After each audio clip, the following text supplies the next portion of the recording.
Namaskar.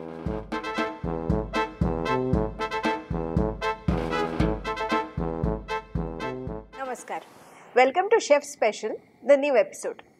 Today we are talking about freedom of expression, Congress style.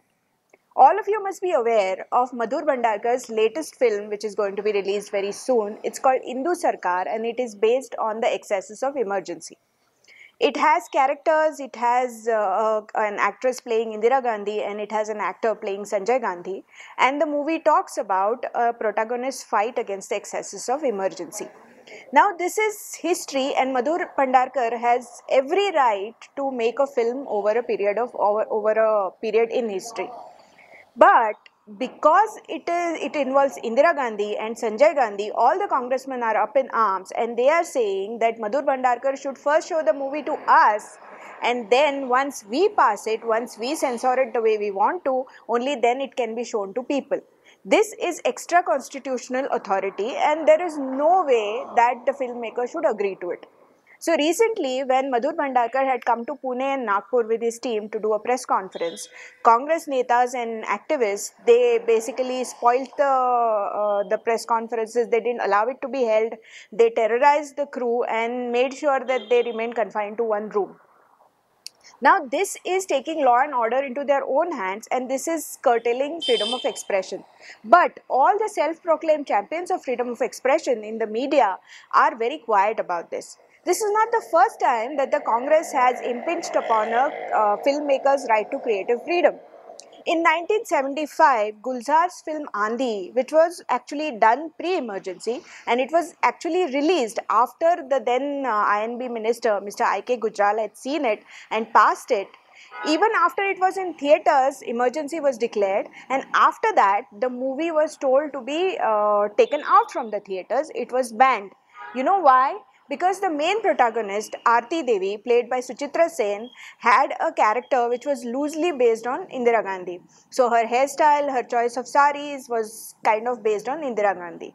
So Congress felt that it was not portraying Indira Gandhi in a good manner. So they wanted the whole movie was banned. So Gulzar had actually taken this movie to the Moscow Film Festival in Russia when he was told that nothing doing, you cannot show your movie in this theatre, you have to recall all the publicity material, you have to recall the print and come back to India, which he did. But this was also an attack on the freedom of expression of a director. It is very sad that the same Gulzar was talking about intolerance a couple of years ago when this was an example of extreme intolerance shown against his film. In 1975 again, there was another movie called Kissa Kursi Ka. It was a political spoof based on emergency and the excesses of emergency. That movie was not even allowed to be shown. It is alleged that Sanjay Gandhi personally, he ensured that all the copies of the film in running as well as at the censor board, he actually had them brought over at the Maruti factory and he burnt them under his own supervision. That's what is written in news. So that movie was not allowed to be seen by people at all. This was also an act of extra constitutional authority.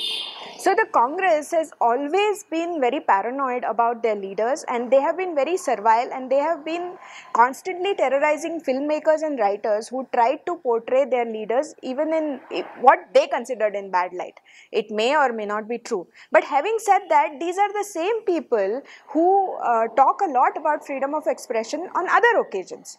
Like recently, there is a comedy group, I think it's based in Mumbai, it's called AIB, and they had posted, one of their people had posted a tweet using a dog filter on Modi ji's picture, and there was supposed to be a FIR filed. Now it's ridiculous, I agree, the FIR shouldn't have been filed, but the same people who were actually supporting AIB, they would not raise their little finger to talk about the Congress hooliganism against Madhur Bhandarkar. Why? Madhur Bhandarkar doesn't have a right to freedom of expression, Or is freedom of expression valid only when it is in line with the Congress ideology? This is something that we all need to talk about, and this is something that we all need to think about. And if we really care for freedom of expression, then if we support the AIB's right to tweet something against Modi ji, we also should support Madhur Bhandarkar's right to portray Indira Gandhi and Sanjay Gandhi in a particular way. He is telling a story, and it is his right to tell a story. Thank you.